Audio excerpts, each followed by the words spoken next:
we're going to really see a revival. And we're going to see a coming. A true homecoming when we see men step up. Come on. Amen. And I'm going to tell you why, because the women already pack out the church. The women already show up. Yep. And there's nothing like having listen to what I'm about to say, a strong male presence in the church. Because when you have a strong biblical male presence in the church, they ain't got no problem with strong women.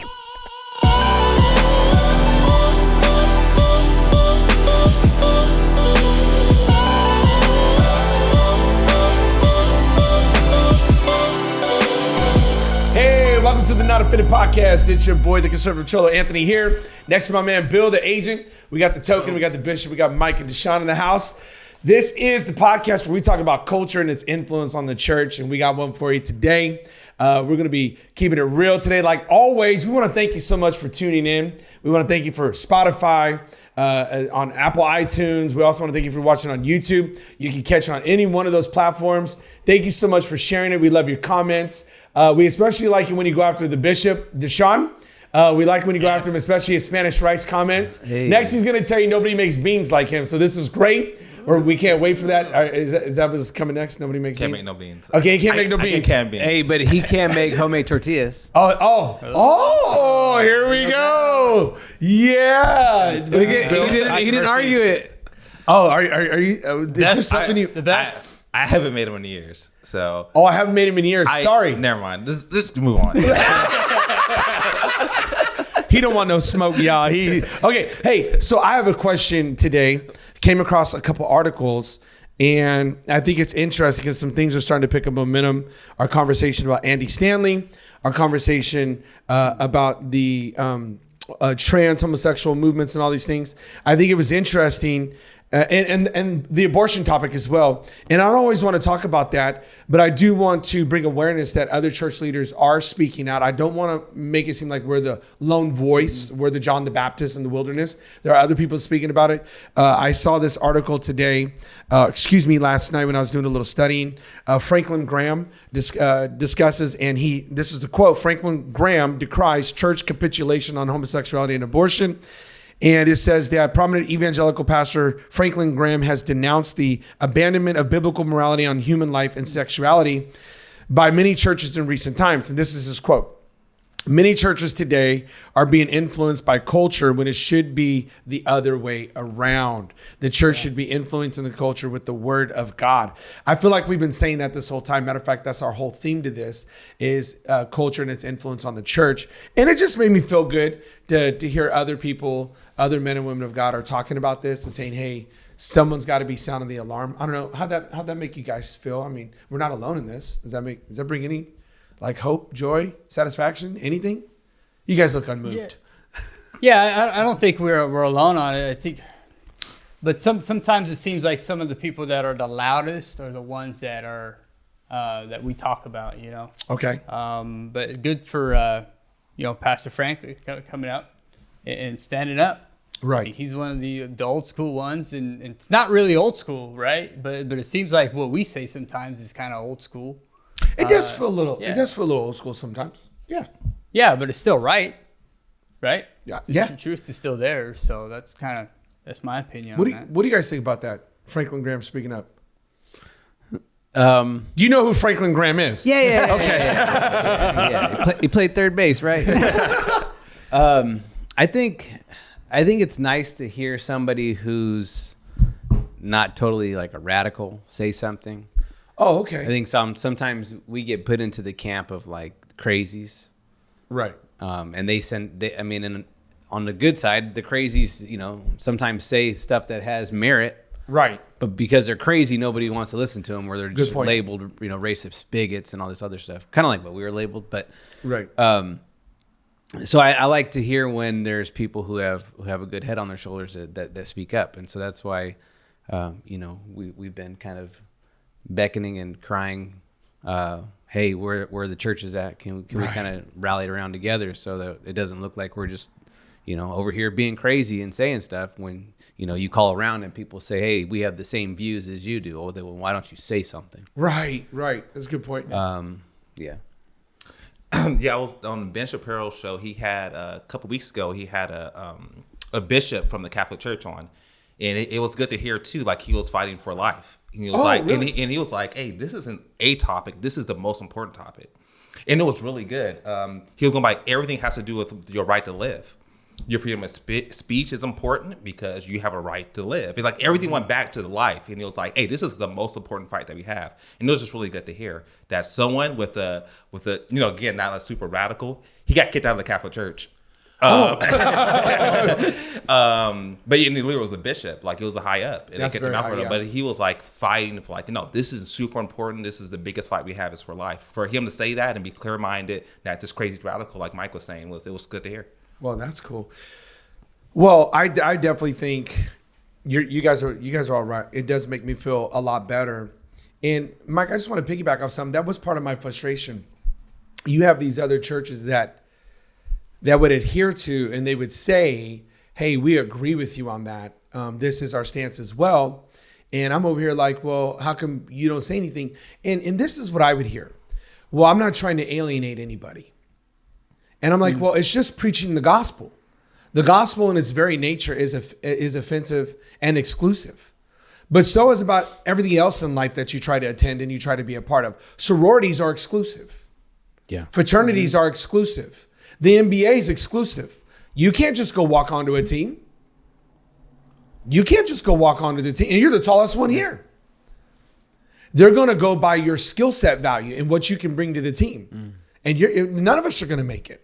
So I just think it's very interesting that people would say that, but yet we were left out to dry.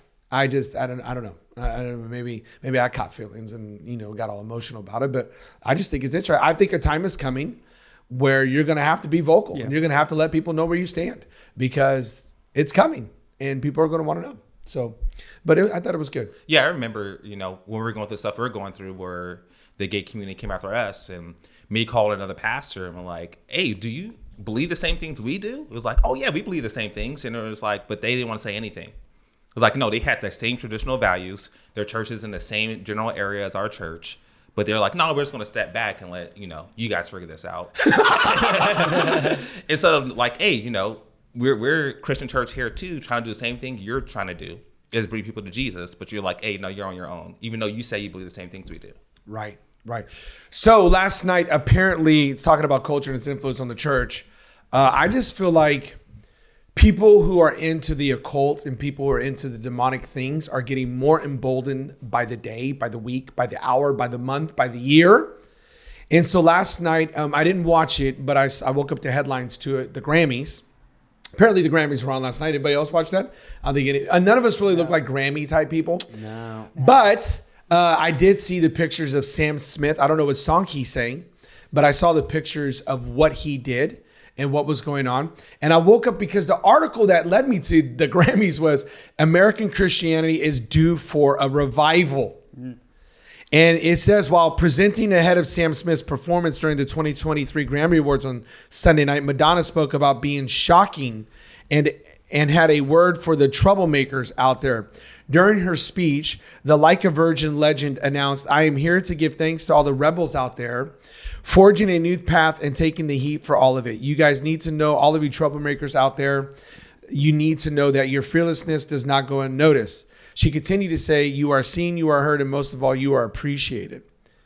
And I think this is interesting. Now it's being praised about what's going on. And she wants to use words like shocking and she has done nefarious things, mockery of church, mockery of Christ. And last night, Sam Smith comes out in a full-blown, what appeared to be like a devil outfit with all sorts of sexual innuendos and all this stuff. And I'm thinking, this is nuts. What used to be called evil is now celebrated. Mm-hmm.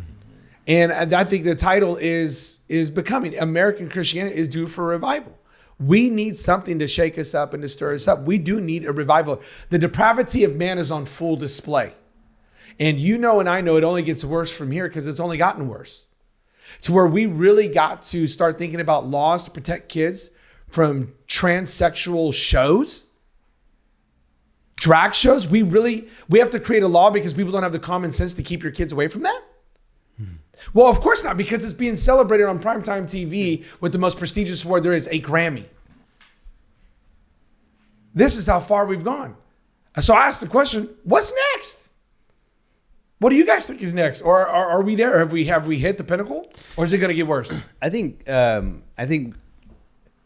don't know history well enough, but I imagine that there's always been a little bit of this where if you can imagine like the game Jenga where you kind of poke, right, to see what's loose. I feel like culture kind of does that. It pokes to see what it can get away with. And what kind of pushback will I get? What kind of pushback will I get? How many Christians were watching the Grammys last night with their kids and didn't turn it off? Man, that's a good question.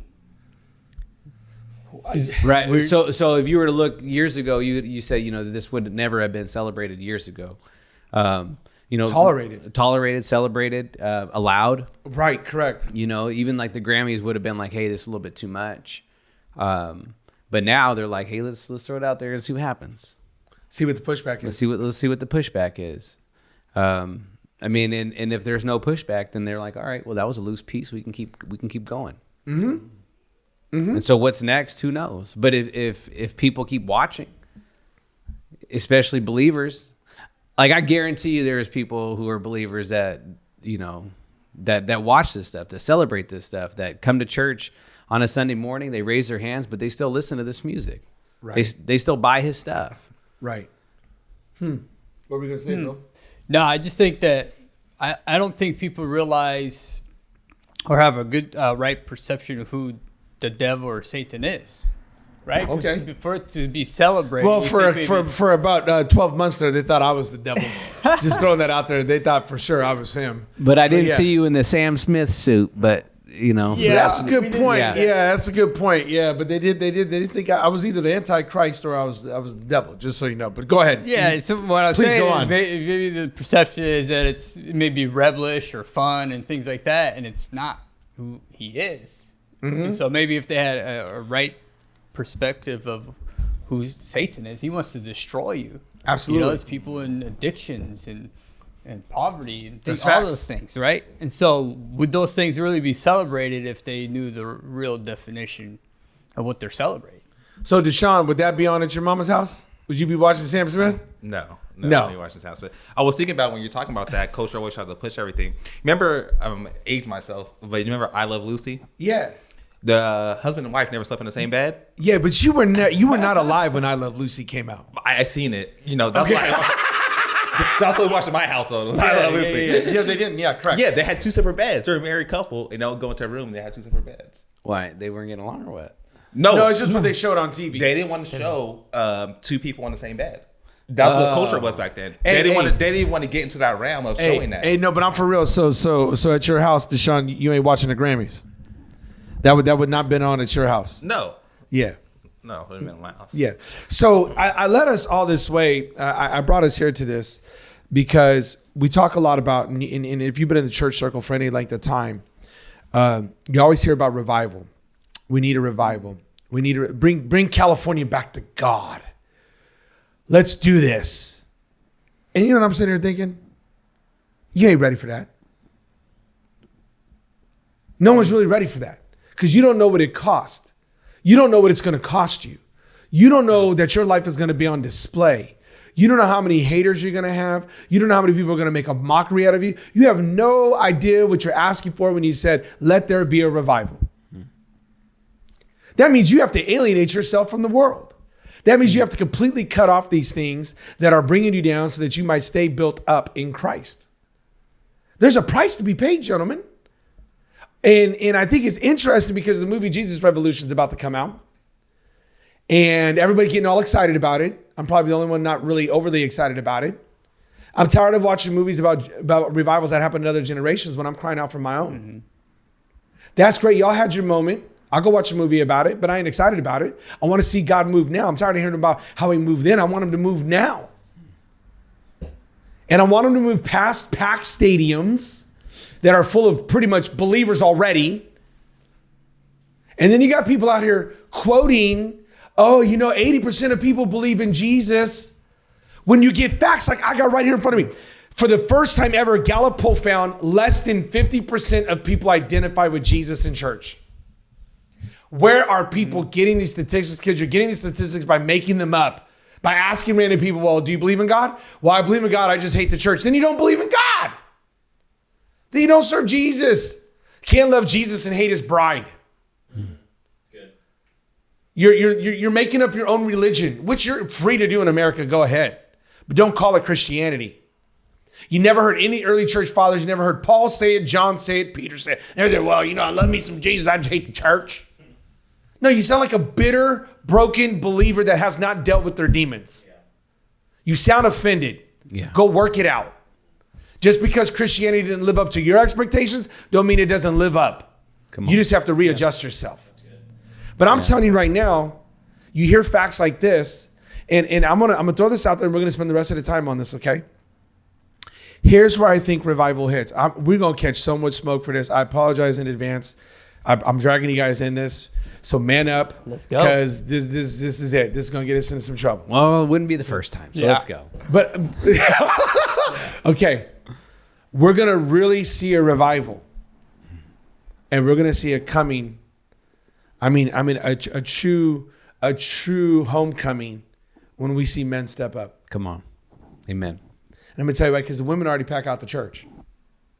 The women already show up. Yep. And there's nothing like having listen to what I'm about to say, a strong male presence in the church. Because when you have a strong biblical male presence in the church, they ain't got no problem with strong women. Mm-hmm. As a matter of fact, women flourish underneath that. Because when you have a strong man in the Lord, he ain't got no problem if a woman's got a gift. He will only enhance that and give her platforms and possibilities, and it'll go well. Because biblical manhood is not toxic. It's promoting. It literally pollinates. It makes everything else fruitful. And I would tell you that. And here's how I got here. I'm at the gym. I'm having a good time. And I'm an observer.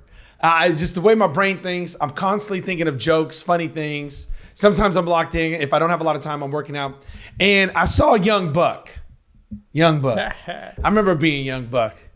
Looking at himself in the mirror. Oh, he was feeling himself. And I'm like, go ahead, man. I got you, bro. Like, I ain't mad at you. He been working hard. He grinding. And I appreciate the grind. Yeah. And girl goes to work out next to him. And, now it's ego lifting because, he putting on more weight. He was already struggling. He going to try it. Then I'm like, dog, shoot your shot. And I'm sitting here going, hey, man, you got to muster up the courage, bro. You got to go talk to her. Like if you gonna get a date, you gotta go present yourself. Like this is your moment. You gotta get 30 seconds of courage. Now I'm just watching the whole thing play out, right? Like I've even kind of paused my workout, just like, all right, like let's see what happens here. And womp. He racks his weights and he walks away. And I'm sitting here thinking, where are the Davids? Y'all remember what David said? Y'all remember? He said, "In what does the man get who takes down Goliath?" Anybody remember the three things? What you sure remember? One of them was real important. One was a woman. Okay, we go get to that one. He gets the woman. Okay, remember the other ones? Come on, Bible answers, man. Come on. Oh my gosh. No taxes. Oh, I thought I was a guess. I didn't want to be wrong. It was no taxes. Hey, how would you like to feel? How do you feel about paying no taxes right now? Great. Man, wouldn't it be great? Come on. You're like, woman, no taxes. you weighing it out right now. PG&E. PG&E. And you get to be a part of the king's palace. You get grafted in. You go from obscurity to opulence. You go from being a nobody to being a somebody. You get blue checked, you get certified, you get it all. You live in large. Your whole family done come up. You hit the lottery. And he said, you get the girl. 3 times David asked that. He did? 3 times. We have raised a generation of boys who do not feel welcomed in the church. Because if they did, they'd be here by the droves. Boys haven't stopped being boys. They climb trees, They jump off fences. They try to jump off roofs. But we're trying to tame what God has created inside of them, which is this adventurous spirit. I think we'll see revival when we put a sign out on the door, young men welcomed here. We take boys to men here. And I think once we get the men right and we get them a good view, a healthy view of biblical masculinity, it has set this place on fire. So here's the question. Deshaun, what is our biblical job / command to raise up boys to men? How do we do this? What does the Bible say we should do? How should we go about this? Well, first thing it tells us in Ephesians that first is the father who's supposed to raise the son. Okay. And so even Tony Evans talked about this. It was like a lot of times, especially in our culture, we give it to our spouses. We give it to like, the woman, the man make money, and then we raise the kids. And the Bible tells you it puts all the onus on the husband. Okay. Raising the kids. Okay. So it's our job. So if your kids come screwed up, according to the Bible, it's not your wife's fault. Oh. It's your fault. Okay, you just redeemed this segment. Now women gonna be happy with us again right now, boy. Sean brought us back. Well, I wouldn't have said it. You just told me what the Bible says. Okay. You hate to admit it, huh? Okay. Yeah, and that's what it literally says. That, okay, hey, you're to raise, and specifically it says to raise up sons. Raise up your son. Because to that point, even Tony David's argument was, if you raise up a healthy, strong son in your household, you're going to see your daughter's going to benefit from that. And when they get married, they're going to have a great husband to marry, and they're going to thrive under that also. Man. So you just raising up your son to be strong, it affects everyone, and it's a big deal. And I think another important thing in raising your son, that I think is important to say explicitly, is how you treat your wife. Talk to me. How you're loving your wife, how you're caring for her, I think is a big deal, because he's not going to get it from everyone else. A big thing of how he controls his emotions, his feelings, all those stuff is how you deal with your wife is, I think, such a big deal of how to be a man. Because they're going to get it from the culture and think about, this is what it means to be a man. You treat women this way, you look at them this way. But if he can get it, because so much of what a man is driven by what they think about women. Because that's what they're thinking about most of the time. And so if you're able to show that and demonstrate that to them, the way you treat your wife, I think it's going to make a huge impact. Because the way David's biggest problem was women. Yeah. Oh, yeah. He was his big. So if you're able to demonstrate that, how you treat your wife, it's going to be so impactful in your son's life. It's going to be so huge, because he's going to be driven from that. So once he hit puberty, that's going to drive him. So I think that's a big deal that you have to teach your son how to deal with women. Okay. So let's ping pong here, and you guys jump in when you want to. So first off, we are not to abdicate our responsibility of raising our sons, which is crazy because the Industrial Revolution changed the game. Mm-hmm. Boys used to go to work with their fathers in the fields, carpentry, whatever it was. Industrial Revolution comes along, men go off to work. Yeah. And what happens is men were putting in these grueling hours, right? Because when you're coming out of poverty, you're living paycheck to paycheck. Your money is for food. Now, when you hit middle class, your money is to build your credit. But the wealthy know your money is to make more money. I'll let that sink in for the viewers. This is the Not Offended podcast. Yeah. Thank you for tuning in. We talk about culture and its influence on the church. Catch us on YouTube, Spotify, and Apple iTunes. Do us a favor, like, share, and comment. Throw something out there. Okay, so we come home tired. So talk to the dad out there who comes home, they put in 12, 14 hours. They have a boss they don't like. They're grinding it out, but their son's at home. What tangibly can they do? Give us a couple ideas. What could they do? How could we level up? How can we step our game up? Well, I think Proverbs tells us one thing. We're there to discipline our kids. Okay. So Larry tells us if you don't discipline your kids, it'll be a disgrace to you. Okay. So to make sure that boundary is there, because young boys are always going to want to challenge you, and so is your son trying to challenge you?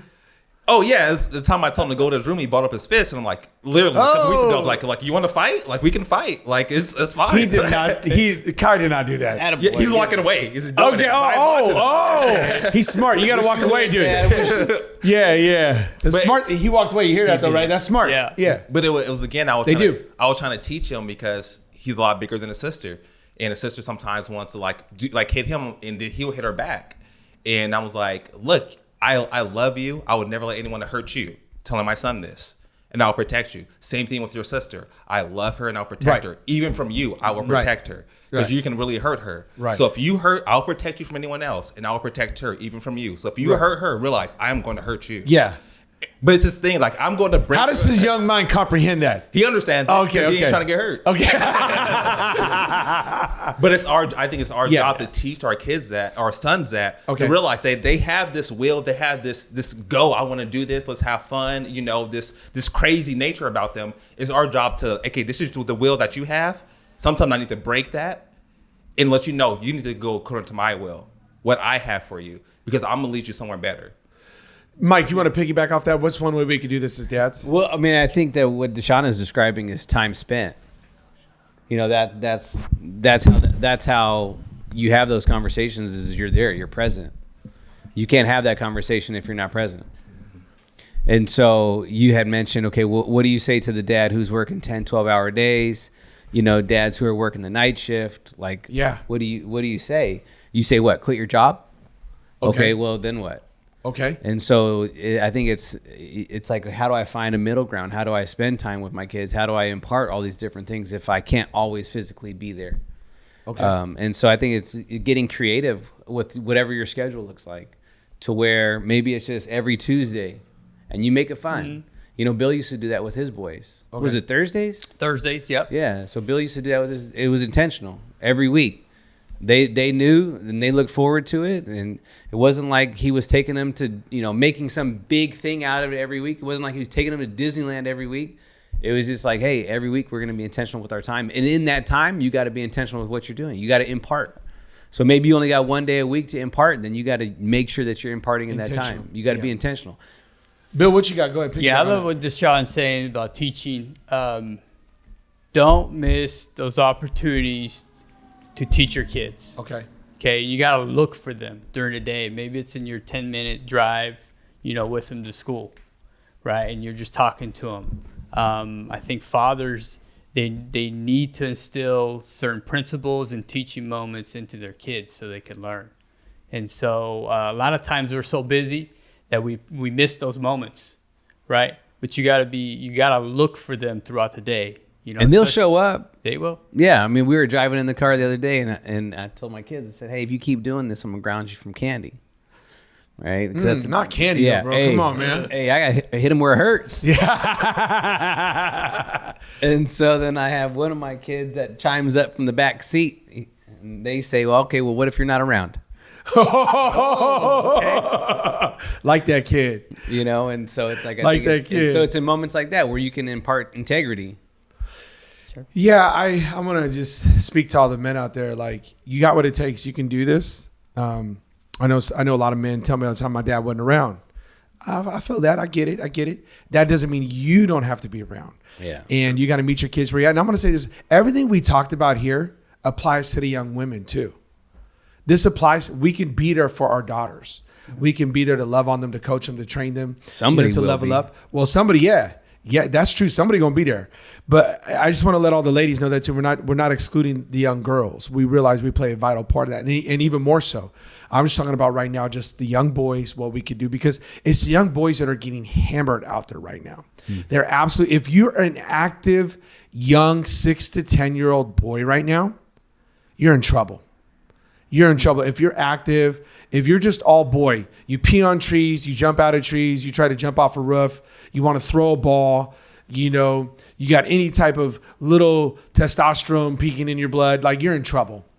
Because what we're doing right now and not celebrating young boys and appreciating that, you know, the young boys who can't sit still, they're just so full of energy, you know? Matter of fact, they're medicating them. They're medicating them because they're not letting them run free. Yeah, because I mean, you also have to be there to encourage your son to be brave, to have fun, to be tough. My son was playing basketball and he got hit in the mouth, and everyone freaks out. You know, I'm like, just leave him alone. But if you cater to him, then he freaks out. He's crying, so he comes to me and he's crying, and I'm like, his name's Hezekiah, and his name means God gives strength. I was like, what's your name? It's like, God gives strength. I was like, then be strong. I pray for him. He runs back there and go play. It was a moment for me to teach him, like, hey, just because you get hit in the mouth doesn't mean you stop. That's right. I don't have to yell at him, but I can encourage him. And he gets to run back out there and keep going. I get to impart something into him. Again, like Mike's saying, it's like opportunities to show up. You get to be there to encourage him that way too. It's more than just discipline, but having fun. Encourage him to be the boy that he is. You know, don't pull him back. Let him go. Yeah. You're saying something that I don't know if you're aware of, but it's an epidemic in our society. We're trying to keep our kids from pain. But pain is what processes you. Pain is what progresses you. Yeah. Pain is what forges the fire in the depths of your soul. It makes you tough. And yet we are codifying our kids and trying to keep them free from pain. Remember, you guys aren't old enough to remember this, but back in the day, they used to do worldwide sports on ABC, and they would always talk about the agony of defeat, the pain of losing. Pain is the loudest voice in your head. But pain is good. Yeah. Pain is what drives you. It was Michael feeling the pain of getting cut that it propelled him to greatness. But now we want to codify. Don't codify. Let him process that pain. Let it see what it draws out of him. It's the grow. Even your body is in pain when it grows too much. You have growing pains because your body's saying, I'm being stretched. I'm being forced to grow. Why are we trying to spare our kids from pain? Let them feel that pain. Let them grow from that pain. Let them get experience from that pain. And we're handicapping our boys. There are some things you just got to walk off. There are some things like, you know what? You're going to feel a lot better. You got to walk that off. You got to walk that off. You got to keep walking. That anger you feel, son, you going to go around the block until that anger is gone. You got to walk that off. Well, I want to hurt somebody. Well, you can't. You got to go walk that anger off, right? But am I right in this? This is how you raise boys. Yeah, in baseball, when you get hit with a 90-mile-an-hour pitch, what they tell you? Don't rub it. Don't show pain. What? Hold on.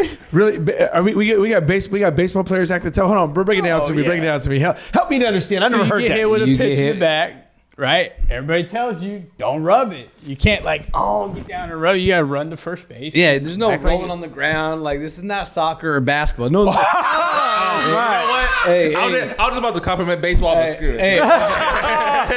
Did LeBron James not get an Academy Award for his acting in Boston? He thought about LeBron last week. He's like, all right, let me not say anything. You know that's real. You saw what he did.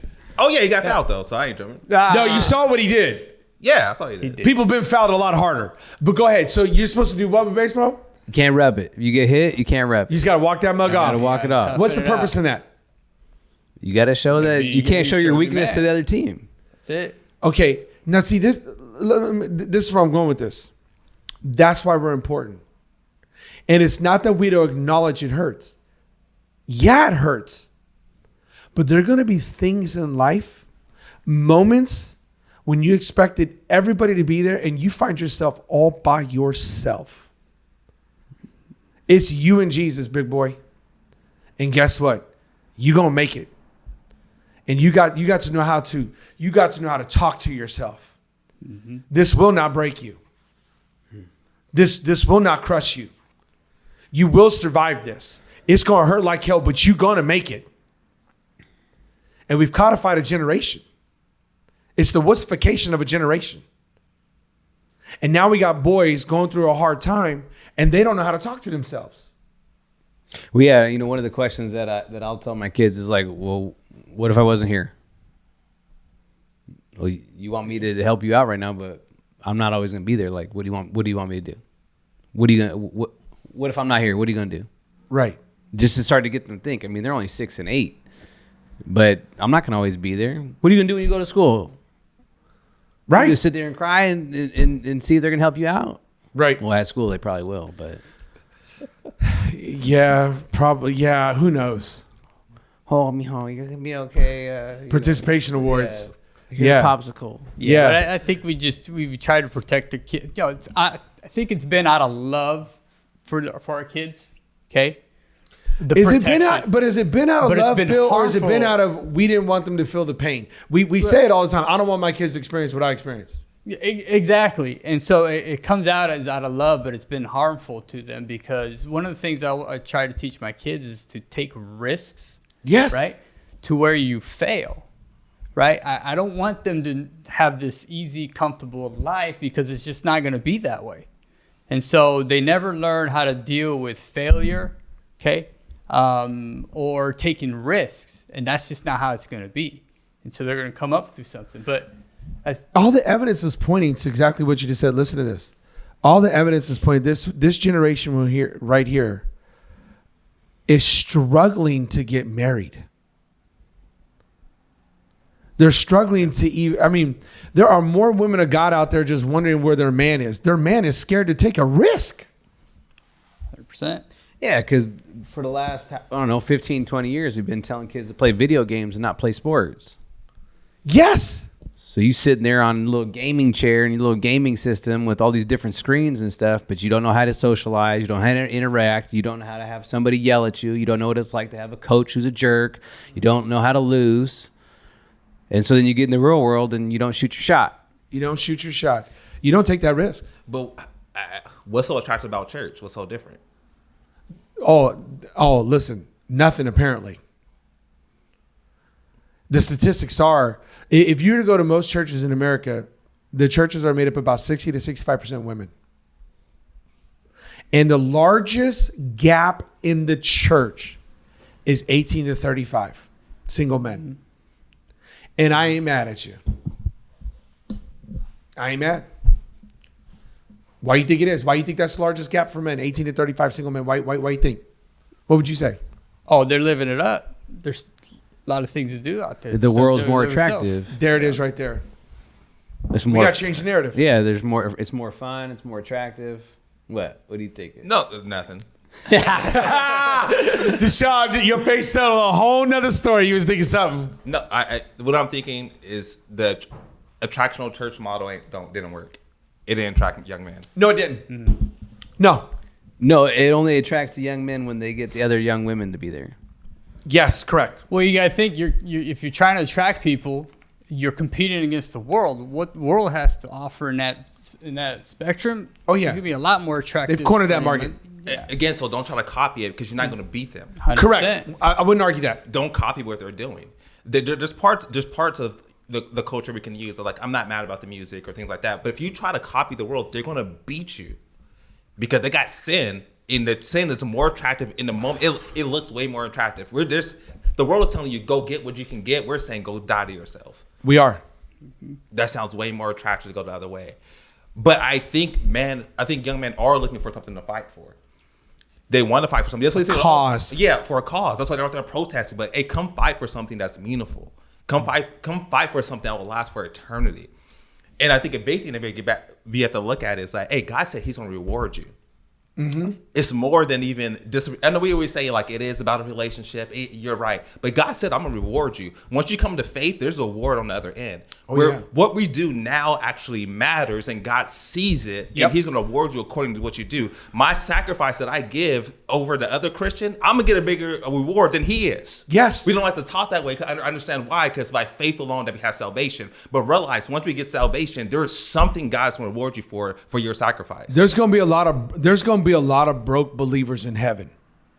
They ain't got nothing because they ain't done nothing. This is what the disciples are freaking out about, because Jesus said, hey, I got nothing. His disciples were like, are you gonna leave me too? He's like, man, we left everything. We left everything. And what did He say? You. He said, you will get your reward. He told the 12 that, hey, you're going to sit upon a throne, and all the rest of the believers, they're actually going to be rewarded. Because I realize that you have given them everything for me. I'm coming back with the glory of my Father and with my angels. Yep. Jesus is coming back with everything. Yep. He's coming back to reward those who followed Him. So we can look at that and be like, no, hey, this is coming. We know we can actually do works knowing that a reward is coming. Jesus said it. It's okay. I know we sort of don't like that. I can understand the mix-ups can come with a salvation for works and not works. No. I think everybody listening to this gets that. But I'm going to piggyback. I think you're spot on, and I love your guys' analogy, Bill. I agree. Listen, the world does a better job of putting itself on display and show and enticing than the church, and we shouldn't copy that. We don't need to. Mm-hmm. But we have something the world don't have. We have the gospel, and it transforms and changes lives. We need to put that on display. We need to put that on display, that Jesus Christ can come and change your life and everything you are looking for. Because at the end of the day, you know what they're looking for? Young men aren't looking for that thing they see on TV. They're looking for a faithful woman. They're looking for someone to build a legacy with. They're looking for somebody to partner with. Even though social media trying to sell us something else, I know what men, the Bible says men are looking for undying love. They're looking for somebody who's going to be faithful. I know they're looking for that. They just don't know that yet because they're young. So that's where we got to come by the old dogs. Me probably I am the oldest on this panel, right? The experience when I say, listen, young buck, I know that caught your eye, but trust me, you don't want that. You don't want that. That might be fun to party with on the weekend, but that ain't going to be fun to live with and be married to. Ooh. Right? That's true. Okay? Yeah. And so that's what we got to be there. But we got to change our narrative is broken. That's why 18 to 35s ain't here. That's why they don't look at the church as cool. That's why, you know what? I like having people over for the UFC fight. I like talking about wear your jersey to Super Bowl Sunday. Everybody trying to give me some smoke about that. Why? I want to show them that you can't have fun. I have fun as a believer. My life is fun. And I'm putting myself out there. I'm risking things. I'm dreaming big. Why? Because we got to change this narrative.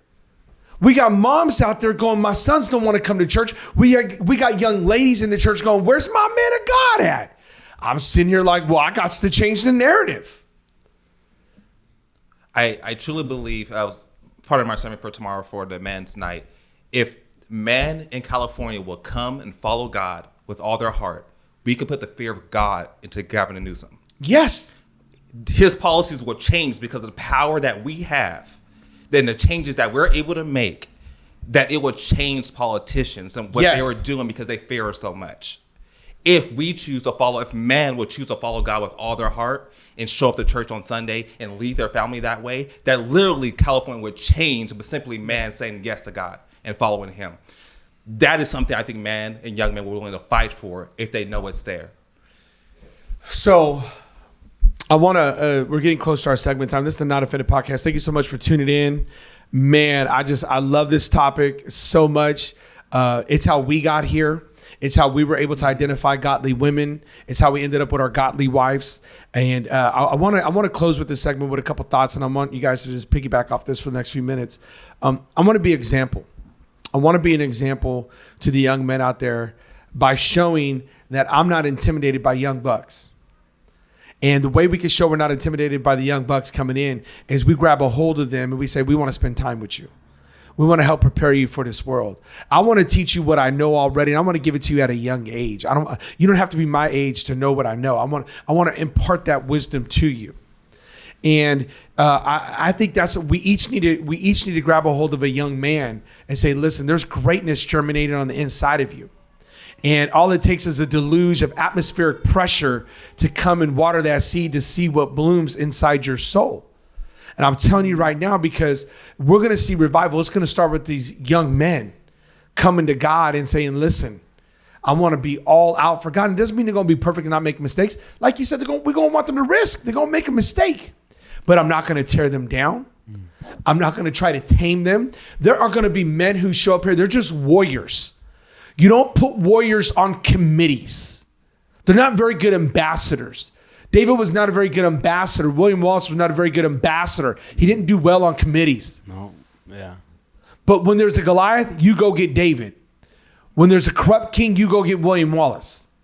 Warriors have their place. I want to find the warriors out there who are ready to conquer kingdoms, subdue things, like it says in the book of Hebrews. Men who are afraid to be put to death from the sword. They're willing to die for what they believe in because the conviction is so strong. I want to find the warriors out there. I want to be a breeding ground where warriors can come and feel appreciated for just them and their bravado. Because I ain't scared. Let's go find those warriors. What do you think is something else that could be hindering us? Or what's something we could do proactive to find these young men of God? What's something else we could do?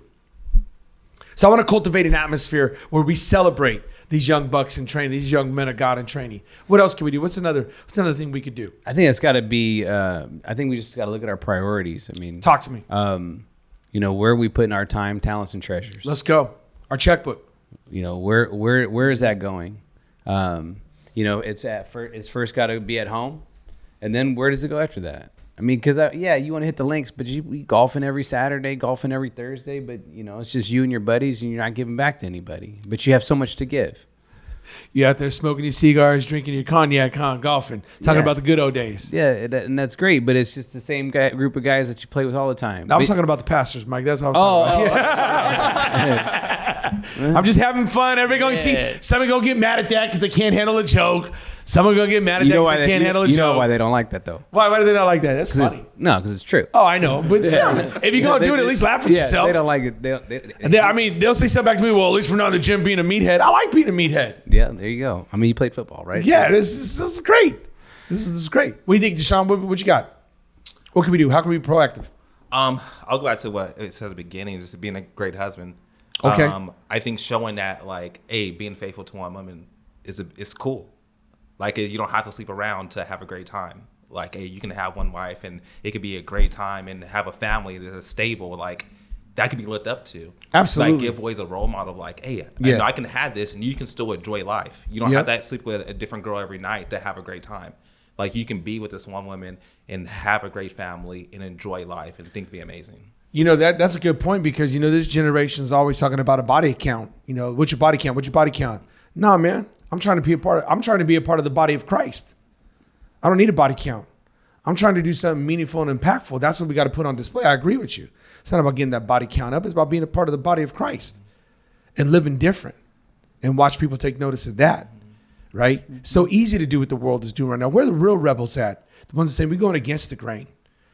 I'm so tired. You know, people celebrating all this other stuff. And where's that one kid saying, no, I'm sold out for Jesus.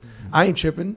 Y'all be coming back this way when you're broken and depressed. Yeah. I'll be living my best life. Go ahead, Bill. The fight for your family, the fight for generations to come. Like, I'm gonna set a foundation that everyone else is gonna step up upon and keep building up. Instead of leaving something that's completely broken, that have kids all over the place and did nothing to leave them. It's like, great, what you had a great time, you left nothing behind but destruction. Nothing. Leave something, build something for your family in the future that goes on and on. A tradition of, it started with my dad, my great-great-grandfather, his faith and his family, and look where we are now. Mm-hmm. Yeah, I think what can we do proactive? Yeah, just to me, it's being a coach and a mentor. Oh, let's go. To these kids, man. Not a skipper, not a manager. Not a skipper. Baseball reference. Coach and mentor, man. These kids need to be encouraged. I think of the younger generations, of how we just beat them down. You know, we talk about how negative we talk about millennials. Right.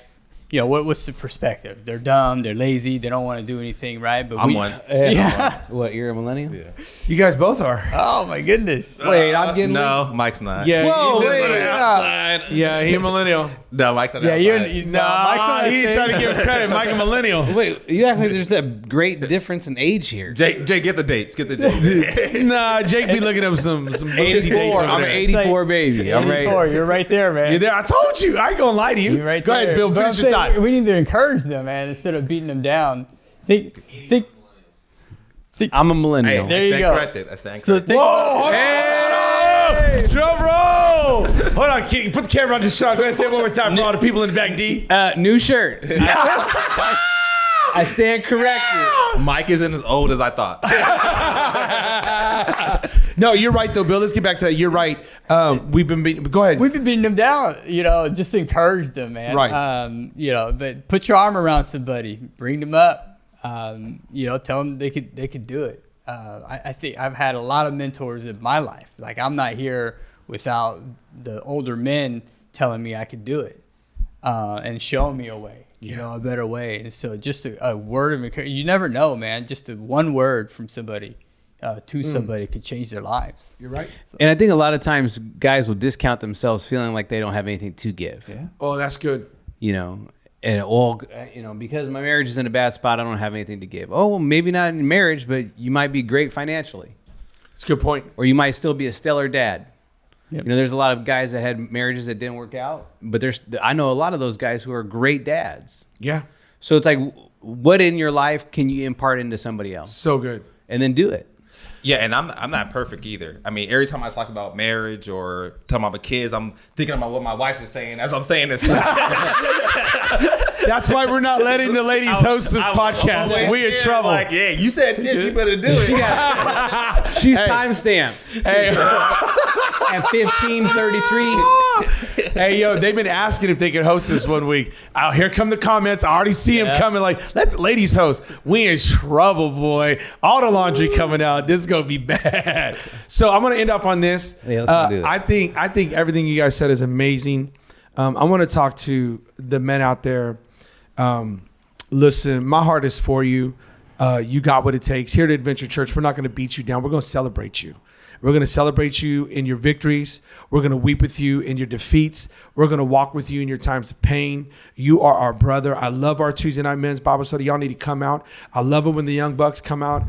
I love it when they're there, because I'm thinking to myself, this is how we impart things. You're so right on what we impart. And if I could give you any hope or any inspiration, I just want to encourage you that everybody loves an underdog story. And everybody likes watching somebody come from nothing to something. That's why we identify with Davis so much, is because we watch a true underdog story. And I want you to know that God specializes in that. So you might be out there and you was never picked for football or basketball or baseball or even foursquare or dodgeball or anything. And I just want you to know that that's exactly who God is looking for. You might be out there and you may have a laundry list of mistakes. It's okay, because God takes our brokenness and he somehow blesses it. He stabilizes us and gives us a testimony from our test. And I want you to know you're not too far gone. Send this to another man who's out there feeling he's without hope. You are not without hope, because Jesus has come directly for you. And we want to encourage you. We want to inspire you. And at times we want to correct you. We want to walk through the seasons of life with you here at Adventure Church. We want to celebrate men. And we want to watch you be forged in the fire. We want you to be sanctified by the Holy Spirit. And so I want you to know that you're not going to get beat up here. You're going to get challenged. Every single one of these men challenged me and I challenged them. You're going to get challenged, because we believe there's greatness on the inside of you. We believe that God has got a purpose for you and a plan for your life. This has been the Not Offended podcast. I want you to do me a favor. I want you to find another man and send this to them. Tell them this is a 40 minutes of hope and an inspiration and encouragement. We love you guys. Thank you so much for tuning in, and we're out. Peace.